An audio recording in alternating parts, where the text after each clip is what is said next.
The Gilgo Beach serial killer is expected to be sentenced today. Rex Heuermann pleaded guilty in April to killing 8 women between 1993 and 2010.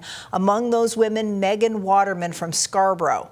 Heuermann faces life in prison without the possibility of parole. Also today, a man accused of killing an employee at a group home in Portland is expected to be arraigned. Armando Negrete is charged with murder in the death of Marlene McNeil. She was stabbed at the Shalom House in Portland last month. It is a nonprofit that provides housing for adults with mental illness. Police say a man is dead after getting hit by a car in Portland. It happened yesterday morning at the intersection of Marginal Way and Preble Street.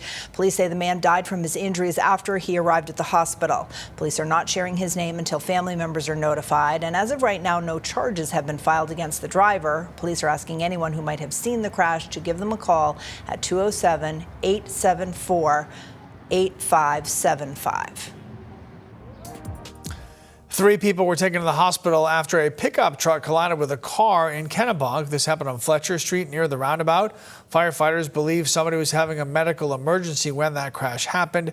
They do not believe that the injuries are serious. First responders in Kennebunk are reminding people not to drive around emergency road closures. Kennebunk Fire Rescue says at a recent crash, at least 10 people drove around police and fire vehicles and entered an active scene. They say others drove in the opposite lane to try to get around a road closure. Firefighters are reminding drivers that this is both dangerous and illegal, and it puts emergency crews at risk. So they're asking, once again, if you come upon a road closure, slow down, follow directions from emergency crews, and stay within any barricades. A woman is dead after a fire at an apartment building in Fort Kent on Monday. Firefighters responding to the building on East Main Street. Crews say they were able to quickly extinguish the fire, but then learned there was likely still somebody inside that building. Firefighters did rescue a woman from her apartment, but they were not able to resuscitate her. We do not know her identity or what caused that fire. Elliot Cutler is once again out of jail. Cutler was released yesterday following a hearing on yet another probation violation. Back in 2023, Cutler pleaded guilty to having sexually explicit material of minors. He spent some time in jail and then was put on probation. Since then, prosecutors have accused him of violating his probation 6 times. 1 charge was dropped. He admitted to 3. 2 are still pending, and prosecutors are now trying to get his probation revoked altogether. Most recently, court documents say Cutler was discharged from a specialized behavioral program last week, but did not complete the program as directed by the court when he refused to sign a treatment contract. Cutler's lawyer argues that his client refused to sign the agreement because it was more restrictive than the court-ordered probation conditions. Well, Thornton Academy and the Saco School Department have reached a deal on a new contract. Saco School Board unanimously voting to approve that new agreement last night. The Thornton Academy Board says it has also approved it. They had been negotiating back and forth a new contract since 2024, and the current contract was set to expire end of this month. Now, last week, we told you that the district and the school leaders had disagreed over some key issues.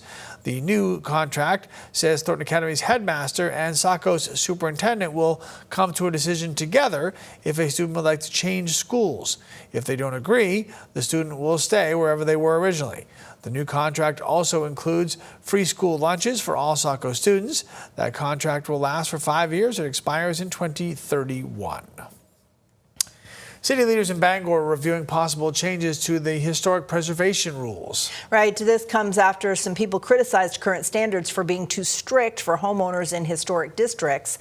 The Historic Preservation Commission is recommending rules should be changed to allow more flexibility when it comes to routine repairs and replacements of features like roofs and windows.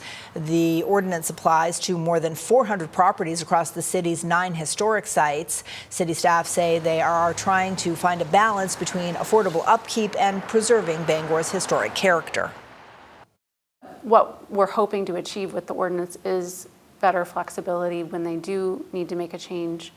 And that's also why we added in more clarification around hardship and things like that. Technical and economic feasibility are supposed to be considered when the commission reviews applications. The Bangor City Council is expected to vote on the proposed changes to the Historic Preservation Ordinance during its meeting on Monday.